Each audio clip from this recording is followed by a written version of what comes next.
शिकंजा ड्रामे की अगली किस्त में ज़ारून अब वो सख्त तरीन कदम उठाने वाला है जिसका किसी ने ख्वाब में भी नहीं सोचा था।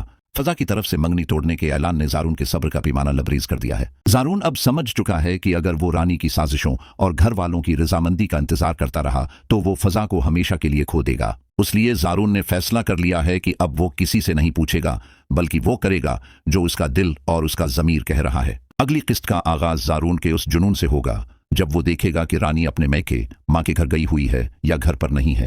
ज़ारून इस मौके को गनीमत जानेगा और सीधा फजा के पास पहुंच जाएगा। फजा जो रो रो कर अपनी हालत खराब कर चुकी है और अपना नसीब मानकर खामोश बैठ गई है, ज़ारून को अपने सामने देखकर हैरान रह जाएगी। ज़ारून फजा के सामने हाथ नहीं जोड़ेगा, बल्कि उसका हाथ थामकर एक फैसला कुन अंदाज में बात करेगा। ज़ारून कहेगा कि फजा, बहुत हो गया, मैंने बहुत बर्दाश्त कर लिया और तुमने बहुत कुर्बानियां दे दें, लेकिन मैं तुम्हारी ये कुर्बानी कबूल नहीं करूंगा।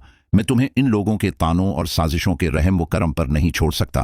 फजा घबरा कर कहेगी कि ज़ारून प्लीज चले जाएं, अगर भाभी आ गए तो क़यामत आ जाएगी, मैं मजीद तमाशा नहीं बनना चाहती। लेकिन ज़ारून फजा की आंखों में आंखें डालकर कहेगा कि फजा, क़यामत आती है तो आ जाए, लेकिन आज मैं तुम्हें अपने साथ लेकर जाऊंगा। मुझे अभी और इसी वक्त तुमसे निकाह करना है।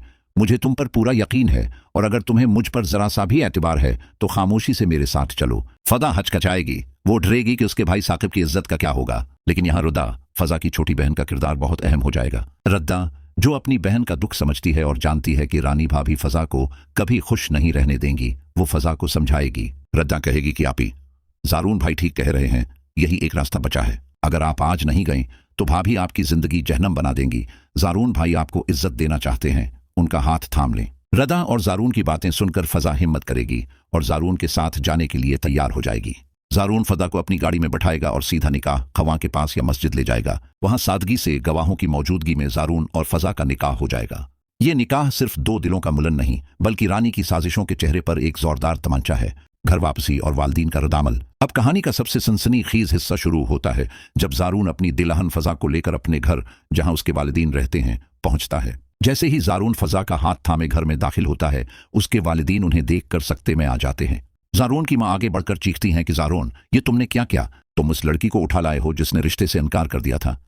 क्या तुम्हें हमारी इज्जत का जरा भी ख्याल नहीं? ज़ारून के वालिद भी गुस्से में आ जाते हैं। वो कहते हैं कि ज़ारून, तुमने आज साबित कर दिया कि तुम एक नाफरमान बेटे हो। तुमने हमारी मर्जी के खिलाफ जाकर शादी कर ली। लेकिन ज़ारून बड़े अदब से मगर मजबूत लहजे में जवाब देगा कि बाबा, मैंने कोई गलत काम नहीं किया है। मैंने एक बेसहारा और पाक दामन लड़की को सहारा दिया है। मैंने उसे वो इज्जत दी है जो उसका हक थी। ज़ारून कहेगा कि मुझे फजा पर पूरा यकीन था और है, इसलिए मैंने निकाह कर लिया ताकि अब कोई उस पर उंगली ना उठा सके। अभी ये बातें हो ही रही होंगी कि वहां रानी की एंट्री होगी। रानी जो शायद अपने मेके से वापस आई है या किसी ने उसे फोन करके बता दिया है, वो तूफान बनकर वहां पहुंचेगी। फजा को ज़ारून के साथ दिलहन बना देखकर रानी के पैरों तले से जमीन निकल जाएगी। उसे अपनी आंखों पर यकीन नहीं आएगा कि जिस लड़की को वो घर से निकालना चाहती थी वो उसकी भाभी बनकर सामने खड़ी है। रानी अपना होश खो बैठेगी और चीखना शुरू कर देगी कि हाय अल्लाह, ये क्या हो गया? रानी कहेगी कि देख लिया अम्मी अबू, मैं ना कहती थी कि ये लड़की जादूगरनी है, उसने मेरे भाई को फंसा लिया, उसने ज़ारून से चोरी छिपे निकाह कर लिया। रानी कहेगी कि इस लड़की ने मेरे भाई पर डोरे डाले हैं, ये हमारे घर पर कब्जा करना चाहती है। वो फजा की तरफ लपकेगी ताकि उसे मार सके या बेइज्जत कर सके, लेकिन ज़ारून फजा के सामने दीवार बनकर खड़ा हो जाएगा। ज़ारून रानी का हाथ पकड़ लेगा और कहेगा कि खबरदार रानी आपा, आज से पहले आप जो करती रही मैं चुप रहा, लेकिन अब फजा मेरी बीवी है। अगर उसकी तरफ मैली आंख से भी देखा तो मुझसे बुरा कोई नहीं होगा। ज़ारून का ये रूप देखकर रानी सहम जाएगी, लेकिन उसका जहर अभी खत्म नहीं हुआ। साकिब का टूटा हुआ मान। रानी अब अपना सबसे बड़ा कार्ड खेलेगी और वो कार्ड है साकिब। रानी फौरन साकिब को फोन करेगी और रो रो कर कहेगी कि साकिब जल्दी आ जाओ, तुम्हारी बहन ने हमारी नाक कटवा दी। उसने घर से भागकर ज़ारून से निकाह कर लिया है। जब साकिब वहां पहुंचेगा और फजा को ज़ारून के साथ देखेगा तो वो गुस्से से ज्यादा दुख में होगा। साकिब फद्दा के पास जाएगा और कहेगा कि फजा, तुमने ये क्या? तुम्हें अपने भाई पर इतना भी भरोसा नहीं था? तुम मुझसे इजाजत तो ले लेती। साकिब कहेगा कि मैं तो तुम्हारी बेगुनाही साबित करने में लगा हुआ था और तुमने मुझसे पूछे बिना इतना बड़ा कदम उठा लिया। फजा रोते हुए अपने भाई के कदमों में गिर जाएगी और कहेगी कि भाई मुझे माफ कर दें, मैं मजबूर थी। भाभी मुझे जीने नहीं दे रही थी, वो मुझे घर से निकालने वाली थी। ज़ारून ने मेरी इज्जत बचाई है। लेकिन रानी बीच में बोल पड़ेगी कि देखो साकिब, ये अब भी झूठ बोल रही है, ये शुरू से ज़ारून को फंसाना चाहती थी, उसने तुम्हें धोखा दिया है। रानी साकिब के दिल में इतना जहर भर देगी कि साकिब को अपनी बहन अजनबी लगने लगेगी। साकिब ज़ारून से कहेगा कि ज़ारून, तुमने भी दोस्ती का हक अदा नहीं किया। तुम मुझे बता सकते थे, लेकिन तुमने चोरी छिपे निकाह करके साबित कर दिया कि तुम भी मेरी इज्जत नहीं करते।